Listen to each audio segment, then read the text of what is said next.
Oke, selanjutnya kita akan coba membahas bagaimana hubungan antara medan magnet induksi dengan medan listrik induksi ya. Sebelumnya kita telah membahas bagaimana itu GGL induksi ya. Itu perubahan flux magnet ya. Maka dia akan menghasilkan GGL induksi ya. Oke.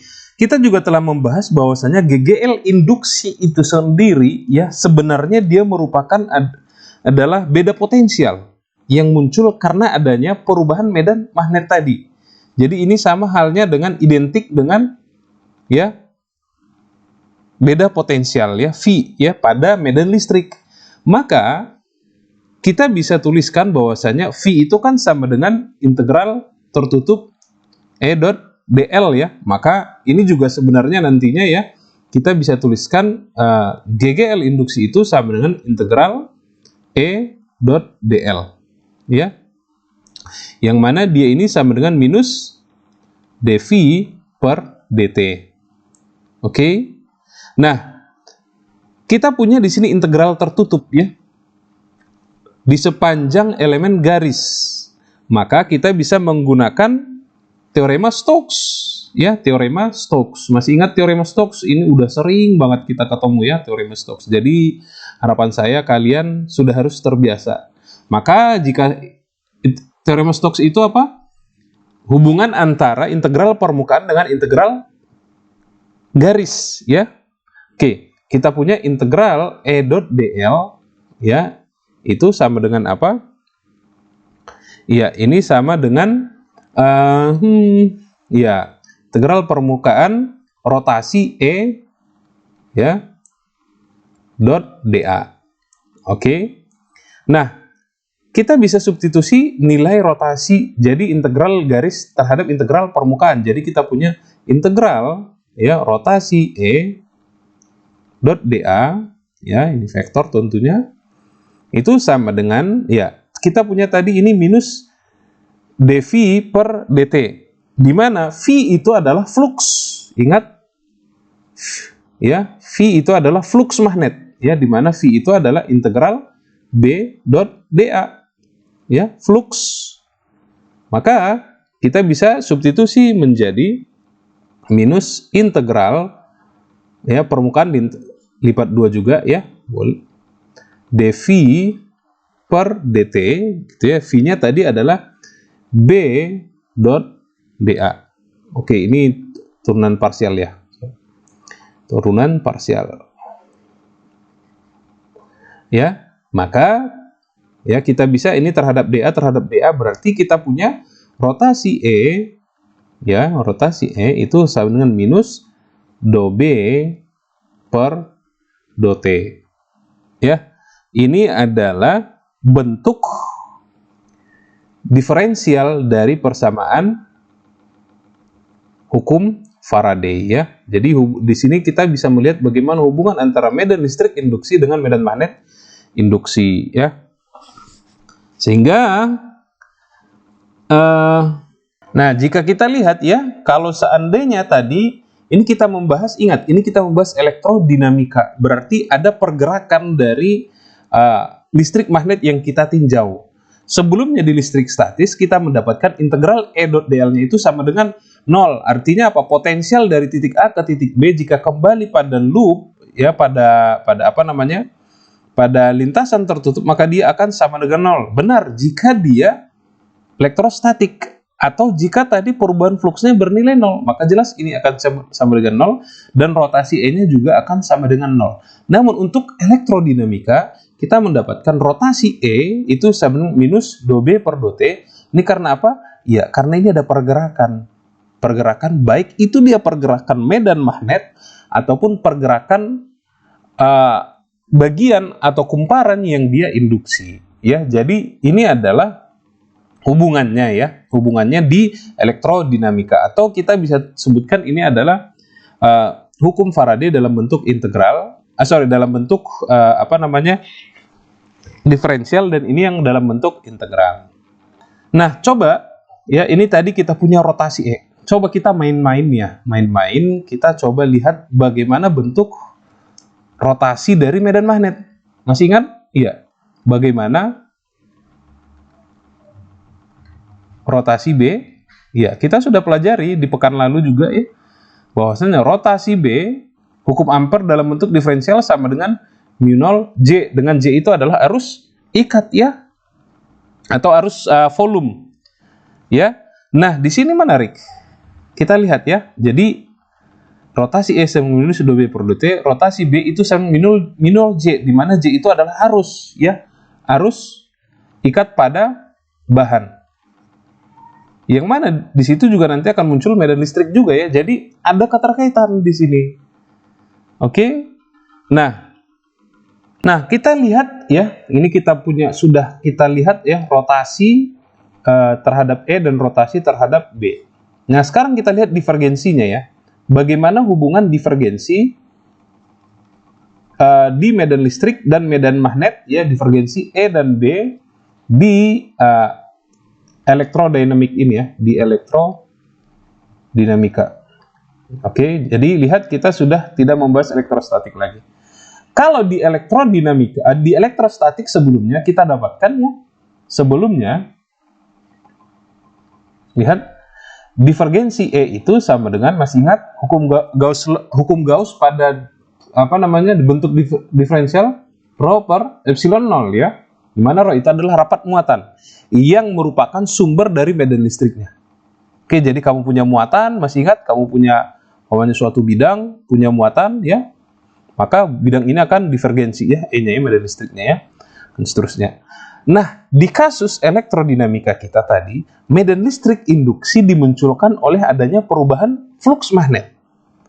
Maka jelas di sini medan listrik induksi tidak disebabkan karena adanya rapat muatan. Saya ulang ya. Ini adalah kasus ya di elektrostatik. Ya, di elektrostatik perhatikan kita punya divergensi E itu sama rho per epsilon 0, atau bahasa sederhananya medan listrik itu dibangkitkan dari adanya muatan karena rho itu adalah rapat muatan. Oke? Nah, di elektrodinamika medan listrik induksi, bahasanya aja udah beda ya. Medan listrik induksi itu dimunculkan oleh adanya perubahan flux magnet. Oke, sehingga karena dia berdasarkan perubahan flux magnet, dia tidak ada muatan kan? Ya. Maka di sini divergensi E, maka karena B berubah menyebabkan ya muncul E, maka E tidak muncul karena rho ya, E induksi ya, E in gitu ya, biar bisa beda. Maka di sini kita dapatkan divergensi E itu akan sama dengan 0, dan divergensi B itu, kalau jelas divergensi B akan sama dengan 0. Oke, lihat ini kasus elektrostatik, ini kasus elektrodynamics ya.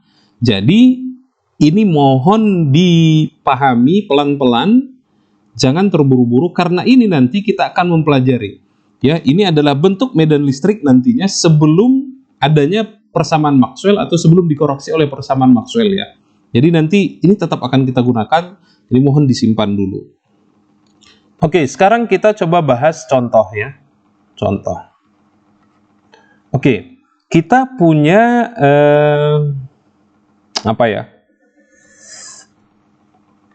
punya kumparan ya. Saya punya kumparan berbentuk lingkaran seperti ini, ya. Oke, nah jari-jarinya seumpamanya R gitu ya, R gitu. Nah, kita sekarang memberikan medan magnet induksi, medan magnet ya. Jadi kita punya medan magnet, perhatikan. Ya, perhatikan itu yang di belakang jangan ngobrol terus ya. Kita punya medan magnet yang merupakan fungsi waktu. Paham maksudnya medan magnet yang merupakan fungsi waktu? Ya, itu artinya medan magnetnya berubah. Jika medan magnetnya berubah, maka apa yang terjadi? Maka fluxnya berubah. Flux dia selama menembus kumparan kita tadi, kumparan berbentuk lingkaran ini. Oke. Nah, kita ingin mencari berapakah induksinya. Berarti berapakah medan listrik yang muncul atau yang diinduksi di sekitar di sekitar lingkaran kita tadi ya. Maka kita gunakan hubungan antara GGL itu sama dengan minus dV per dt, kan gitu ya, sama dengan apa tadi? Integral E dot dl. Oke. Nah, ya ini tadi bentuk apa? Ya ini adalah bentuk persamaan atau ini ya, hukum Ampere ya. Artinya gini, integral tertutup tadi ya. Begini, kita punya fluxnya, ya flux di sini adalah minus dV per dt, fluxnya adalah BA ya, BA sama dengan integral. Nah, jadi kita ingin meninjau seumpamanya, kita ambil aja loop Ampere kita berbentuk lingkaran juga ya. Kita ingin tinjau di daerah sejauh R kecil, ya, R kecil, kurang jelas ya. Oke, saya ulang. Oke, jadi kita ingin mencari berapa medan listrik di sepanjang atau di di radius R kecil ini, atau kita buat ini loop Ampere kita ya, Ampere loop kita. Maka di sini saya punya DL saya, berarti ya medan listriknya itu adalah luas dari ini ya, luas dari loop Ampere kita, yaitu berupa lingkaran, berarti 2pi dengan jari-jari R kecil ya, dengan jari-jari R kecil. Maka di sini berarti D per dt ini tadi adalah minus ya, ingat minus. B-nya di sini adalah, B-nya tadi merupakan fungsi waktu ya. A-nya di sini adalah A dari, ini tadi keliling ya, maaf, ini keliling. Luas dari lingkaran kita, PR kuadrat sama dengan E 2PR. Maka kita dapatkan di sini menjadi ya ini R coret, ini coret ya, PP coret, sehingga kita dapat E-nya sama dengan minus R per 2 dB per dt. Nah, arahnya kemana Kak? Arahnya kita lihat ya, arah dari medan listriknya jelas searah ini ya, berarti arahnya adalah V ya, V topi. Nah, kita coba baca bagaimana arti fisis dari ini. Ketika medan magnetnya semakin banyak, artinya bertambah terus karena tadi B sebagai fungsi waktu, maka kita dapatkan jika B-nya tadi semakin bertambah, maka kita dapatkan medan listriknya adalah searah jarum jamnya. Ini coba gimana ya menjelaskannya ini ya, harus tampak atas ya, kita lihat tampak atas. Jadi ini tampak atas ya, ini loop Ampere kita. Jadi ketika medan listriknya kita buat seumpamanya, boleh deh titik ya, titik itu artinya masuk ya, masuk bidang. Jika medan magnetnya bertambah terus, maka kita akan dapatkan medan listriknya melawan perubahannya kan tadi ya, maka kita akan dapatkan dia searah jarum jam, berarti ke sini ya, seperti ini ya, ini tampak atas ya, tampak atas. Nah, jika tadi medan magnetnya semakin berkurang, semakin lama mengecil, maka kita akan dapatkan arahnya yaitu perlawanan jarum jam ya. Ini itu ya untuk penentuan kasus-kasus seperti ini. Ini bisa dengan menggunakan kaidah tangan kanan juga ya. Nah, ini adalah hubungan antara medan listrik induksi dan medan magnet induksi. Nah, untuk kuliah kita hari ini kita cukupkan sampai di sini. Ada satu lagi materi sebenarnya tentang induktansi ya, induktansi, dan ini juga sudah dipelajari ketika kalian FISDAS. Tapi saya ingin mahasiswa untuk belajar mandiri dulu ya. Silahkan nanti coba dicari bagaimana mencari induktansi diri ya, dan induktansi bersama ya.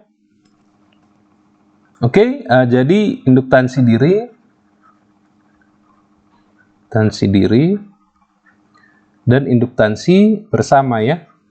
Silahkan nanti ini jadi tugas ya. Coba dicari induktansi diri dari solenoida dan induktansi bersama dari dua buah solenoida konsentris ya. Solenoida konsentris. Oke. Dikirimkan biasa ya di Google Classroom kita di pertemuan selanjutnya. Hari ini adalah hari Kamis tanggal 16 April. Dikirimkan sebelum deadline-nya, sebelum 21 April ya, berarti 21 April 20 hari Selasa. Maksimalnya adalah jam 12 siang.